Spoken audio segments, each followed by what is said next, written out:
Isuzu D-Max. So barangay patrol ang unit na to. Okay, so ang concern, tumitirik, nawawala ang RPM. Ito ang kanyang makina for JK1. So 2 months ago, napalitan na ito ng suction control valve o yung SCV dahil nga sa issue ng pagtirik. So yun naman kalimitan pinanggagalingan. So troubleshoot natin kung bakit nagkaganon ulit. Ayun, so ito nga yung ginagawa nating unit.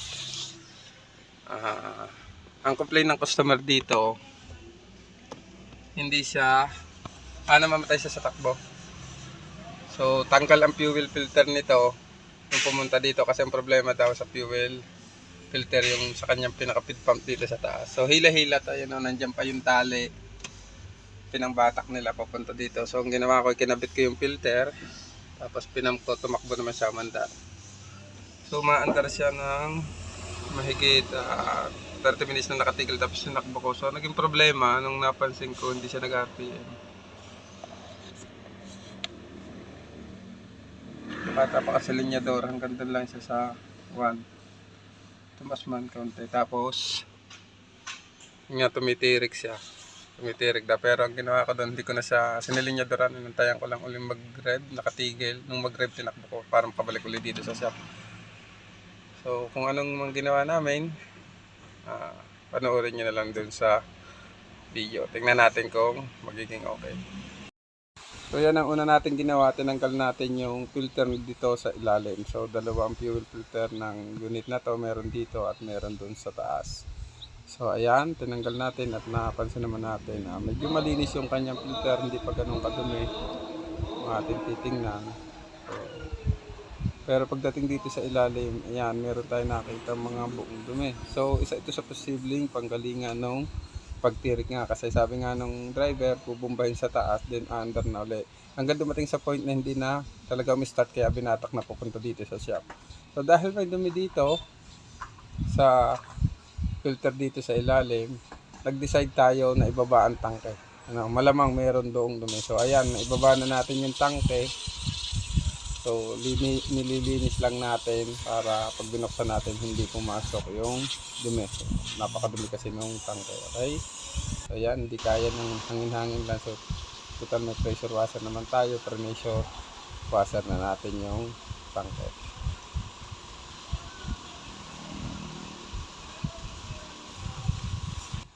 Yan, so tinanggal natin tong kanyang strainer assembly. So nandiyan din yung kanyang floater. Yan, mapapasin natin yung tangke okay, pero dito sa loob merong dumi tayong nakikita.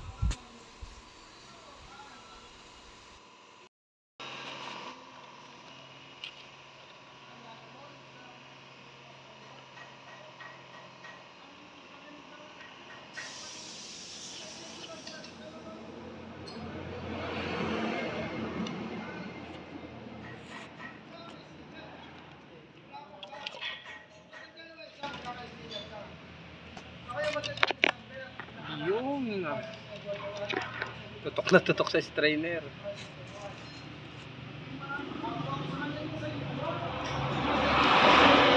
Paano ko kay Michael?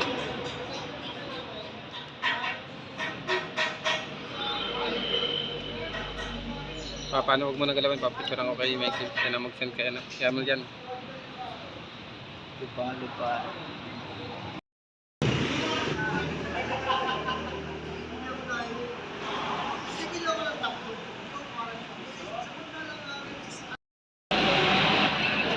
Nagatutoy. Alam mo atay. Yan na, atay na. Asal kasi Michael.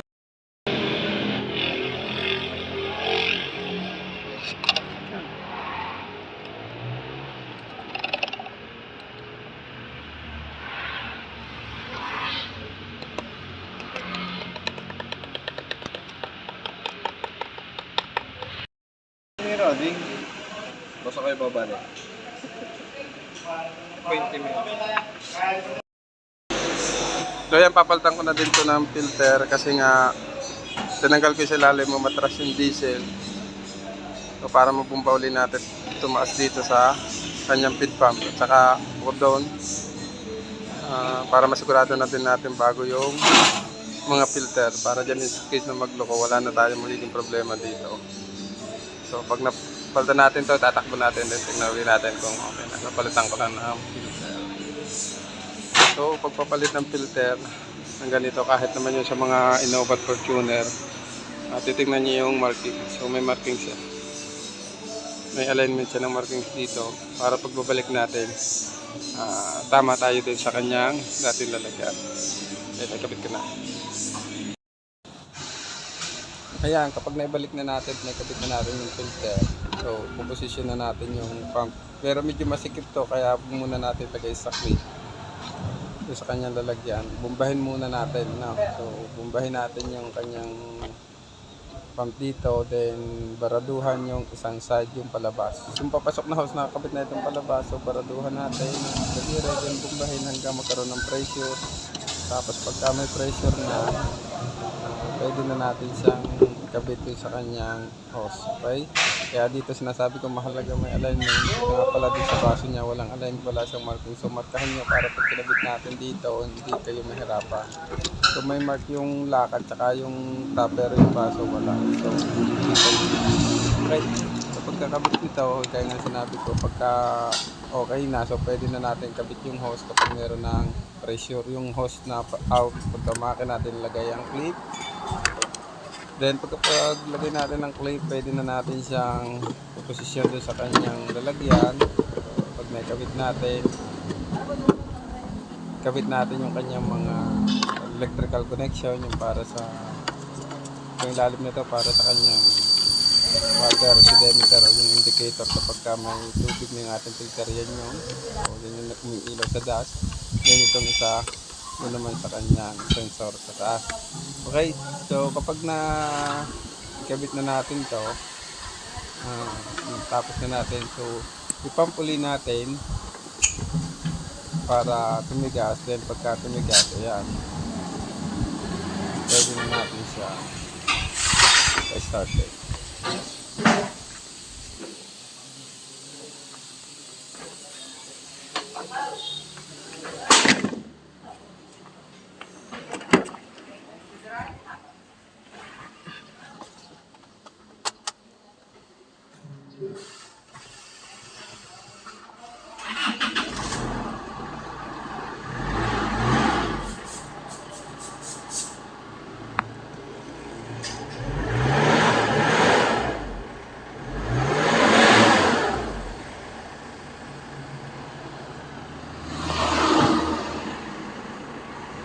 Umaandar na yung unit, ano? So, ito yung ating ginawa. Pinunta natin ang filter dito sa kanyang feed pump. Okay? So, bago na siya. Kahit hindi pa madumi, pinunta natin kasi nga check tayo ngayon, nagpo-troubleshoot tayo. Then ito, filter sa ilalim. Ito yung napakadumi kasi nakita nga tayo ng dumi dito sa kanyang lalagyan. So, nag-decide tayong magbaba ng tangke. At nakita naman natin napakadumi din nga dun sa loob ng tangke. Okay, so gaya ng sinabi ko, babagong palit pa lang daw itong kanyang suction control valve. So ito kasi yung kalimitan pinanggagalingan ng pagtirik pagka sa isuso. So kung nasira ulit ito, kung masisira ulit ito, makikita natin pag pinastyle natin. So since diyan yung pinagdududahan natin, linisin muna natin yung mga punang concern. Yan, habang nakatingala yung sasakyan, tinatry kong i-accelerate kung mayroong pagbabago. Kasi dito ko naramdaman yung kanyang unang pagya. Tapos try din natin ang patas. Okay, so far okay naman. Try natin pa kabila. Ayan. So, pasubsob naman tayo. Tambay muna tayo na saglit, tapos tingnan natin kung may pagbabago, saka natin takbo sa highway. Dito kalimitan sa lumalabas,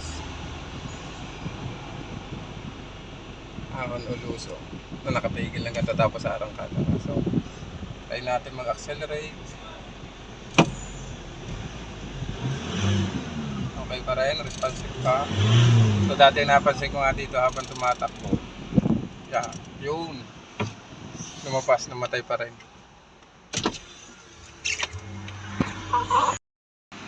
Ayan, so namatay siya. Try natin i-start. Nakalusong kasi siya.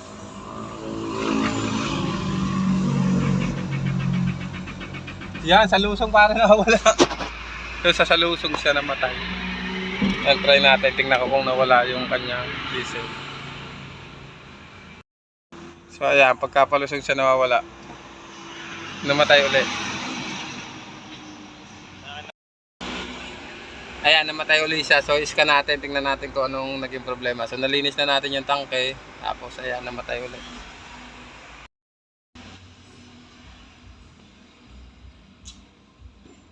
So ito yung lumabas sa iscan natin, fuel system leak detected. So tingnan ulit natin ang suction control. So ito mga ilang buwan pa lang itong pinalitan. So kung napansin natin kanina nung paglusong ko namatay ulit siya. Pinalitan ulit natin ng bago, ayan. So pinalitan ulit natin ng bago. Kung magpapalit dito, mas maganda dito tagalin niyo yung gulong. Ayan, para medyo maluwag yung access. Tapos maganda itong gantong allen para kahit medyo tagilid. Ayan. Para yung extension. Medyo mahirap kalasin ito pagka sobrang sikip. Okay. So ayun nga, balik tayo. Pinalitan uli natin kasi nasira uli siya. So nung una nga binaba natin ng tangke, nakita natin namang napakadumi. So isa yun sa yung panggalingan nito kasi sabi nga nung driver nito kung hindi alalayan ng pump. So yun. Bumalik uli yung kanyang sakit. So pinalitan uli natin. Bali pa dalawang palit. Tapos yun nga, dapat natin talagang check yung tangke natin. Pwede kasing isa yung panggalingan. Kung mapapansin nyo naman, napakadumi. No? So try ko ulit ito. Takbo ulit natin. Suction control valve, palit ulit tayo ng bagong suction control valve. So ayan, start natin. Natin ka andar, bumbayin muna natin ang ito. Matigas naman siya, hindi nagbabago yung tigas niya. Start natin. Ang daling mandar. Oh, subukan na lang ulit natin sa lusong. So ayan, itinas muna natin ang huling gulong. Kasi kapag kalusong siya namamatay, doon ko lang pinalulusong kanina, namamatay na siya sa lusong niya. So, ayan.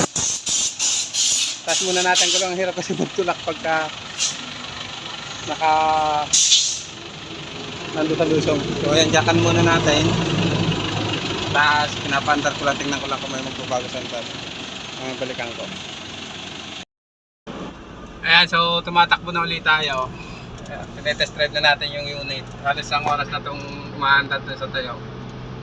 At obserbahan ko lang kung hindi na babalik yung sakit. Update ko kayo mamaya. So okay naman siya doon sa pinagtigilan ko kanina. Hindi na siya namatay. Ngayon naman ay sa test drive naman natin. Medyo malayo yung tumpot lang. So ayan, nakabalik na ulit tayo sa shop. Okay, malayo ang tinakbo natin. Okay na naman din na lumabas yung kanyang problema. So, tigil ulit ako dito sa nakataas. Obserbahan ko lang. Pero, yun, okay na siya. So, nasira ulit ang kanyang suction control valve. So, nilinis natin lang, kinapansin natin, napakadumi nga. So, isa marahil yun sa pinanggalingan ng malimit na pagkasira ng suction control valve dito. Ayun guys, sana makatulong sa mga ganitong problema.